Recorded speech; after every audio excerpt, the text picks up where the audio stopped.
খবর নাই। এই জুড়ে রিং করলে সুইচ অফ, স্টাফরা কাছে গেলে স্টাফরা লুকিয়ে চুকিয়ে থাকে। কালকে আমরা আসলাম 20-25 জন স্টাফরারে গর্জন টিলার যতনবাড়ি। হ্যাঁ ডেপাসুরি গর্জন টিলা।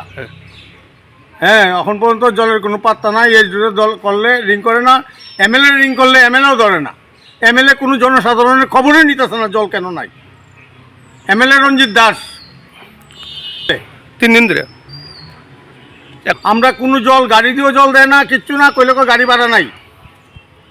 স্টাফরা আমরা কি করবো, আমরা নিরুপায়। অফিসটা গর্জন টিলা নিয়ার ফায়ার সার্ভিস। মানুষ হাহাকার জলের লেগে, জল পায় না। জল এই ওয়াটার সাপ্লাই জল ছাড়া কোনো বিকল্প কোনো জলের রাস্তা নাই।